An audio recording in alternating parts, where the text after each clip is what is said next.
pessoal, e sejam muito bem-vindos ao nosso podcast Sônia Lovers, onde a química para de ser um bicho de 7 cabeças e se torna uma conversa interessante e leve. Eu sou a Sara. Eu sou a Lara. E eu sou a Gica. E hoje, o tema de hoje é simplesmente brilhante, literalmente. A gente vai falar sobre as ligações metálicas. São tudo aquilo que reluz, conduz e transforma as nossas vidas com tecnologia. Mas calma, antes vamos entender mais um pouquinho sobre os 3 tipos de ligações químicas. Primeiramente, nós temos a ligação iônica, que acontece quando um átomo doa elétrons a outro átomo. É como um presente. Geralmente acontece entre ametais e metais. É como o sal de cozinha, que é uma ligação feita entre o sódio e o cloro. Depois é a ligação covalente, onde os átomos decidem ser mais equilibrados e compartilhar elétrons. Tipo um relacionamento saudável. Acontece normalmente com ametais, como o oxigênio e o hidrogênio na água. E por fim, temos as estrelas de hoje, as ligações metálicas, que acontecem entre, sabe quem? Os metais. E é aí que fica tudo interessante. Então, para continuar nesse assunto, nós convidamos 3 pessoas muito especiais para estar conosco nessa noite. Então, em primeiro lugar, queremos apresentar a Júlia, que vai trazer muitas curiosidades para vocês. Oi gente, eu tô muito animada para mostrar para vocês que os metais vão muito além de fios elétricos. E também temos a Ana Clara, que vai nos ajudar a entender como as ligações metálicas entram no nosso dia a dia. Oi gente, é isso aí, a química tá muito mais perto do que a gente pode imaginar. E é claro, ele, o nosso especialista com PhD em Química e apaixonado por estruturas atômicas, o nosso professor Braga.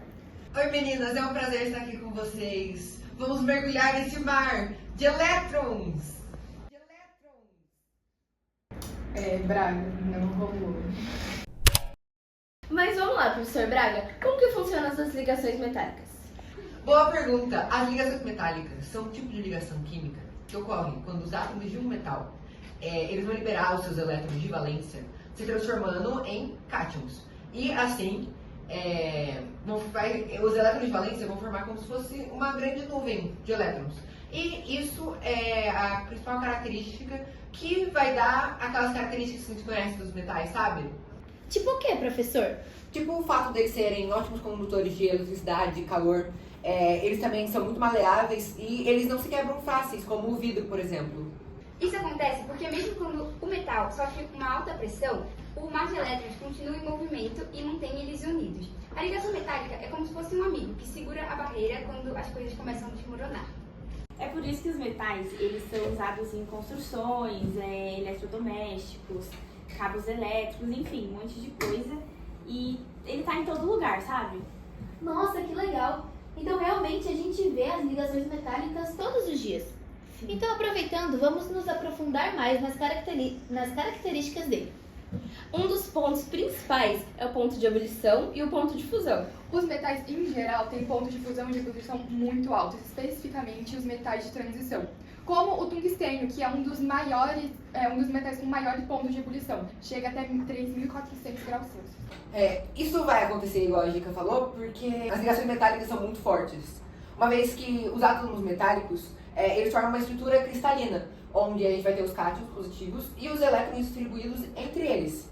Assim, para quebrar essas ligações entre essas relações entre os átomos e os elétrons, é necessário fornecer muita energia. Por isso, os pontos de ebulição e fusão deles são muito altos.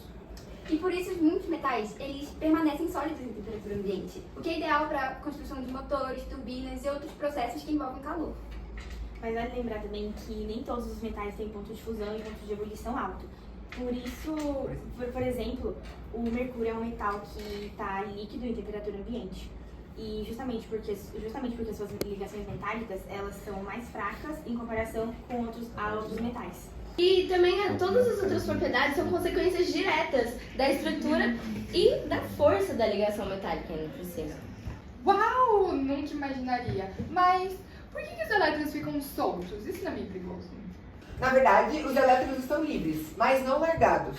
Isso acontece porque eles estão atraídos pelos núcleos de carga positiva.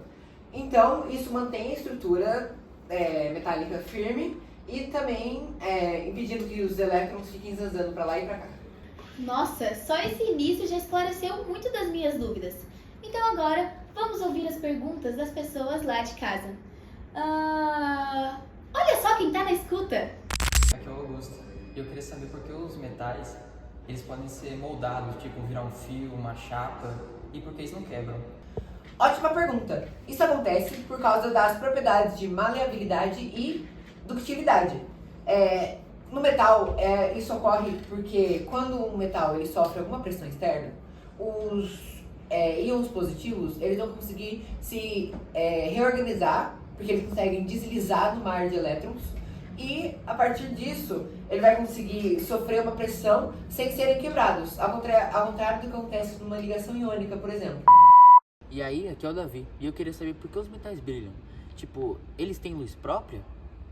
Essa eu sei. Isso acontece porque os elétrons livres eles conseguem absorver e refletir luz com facilidade. E eles vibram a luz e emitem energia de volta. E isso que dá o brilho tão bonito. Desculpa, eu só vim aqui registrar um negocinho, mas aproveitando, posso fazer uma perguntinha? Claro, você é nossa produtora, pode falar. Então, quando o micro-ondas está ligado e alguém liga o ferro de passar, sempre cai a luz de algum cômodo. Isso tem a ver com ligação metálica? Acho que o professor pode ajudar. Olha, tem um pouco a ver sim. Isso está acontecendo, eu acho, na sua casa, né? Porque quando você liga vários aparelhos que puxam muito, eles vão demandar tanto da rede elétrica que pode causar essa demanda muito alta pode causar que o disjuntor da sua casa ele vai cair por uma questão de segurança mesmo. Mas isso tem a ver sim com a ligação metálica, já que se não fosse por causa das ligações metálicas, a energia elétrica nem chegaria nos aparelhos. Então, de certa forma, tem a ver sim. Entendi, obrigada. A pergunta da Luíse foi ótima para mostrar como que a química e as ligações metálicas estão envolvidas no nosso cotidiano, mesmo em situações que a gente nem percebe. Sim, com certeza. Entender o funcionamento das coisas, tudo por trás, ajuda a gente a entender o nosso dia a dia mesmo. E já que a gente está falando sobre dia a dia, Júlia, você comentou que os metais estão presentes em muitos lugares. Pode contar pra gente mais um pouquinho de onde as ligações metálicas estão na prática? Claro! Os metais estão presentes em quase tudo, em cabos elétricos, baterias, carros, aviões, celulares, computadores, tudo que envolve tecnologia, assim, sabe? E, por exemplo, no celular, temos metais com o lítio na bateria, o alumínio na estrutura e até o ouro nas conexões internas, porque é um excelente condutor e não oxida com facilidade.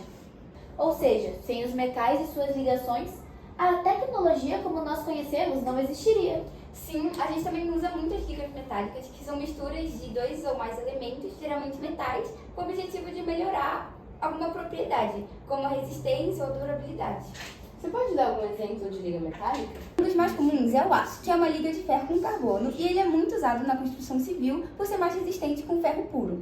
E outro exemplo também é o bronze, que é uma liga de cobre com estranho usada na antiguidade em ferramentas e esculturas.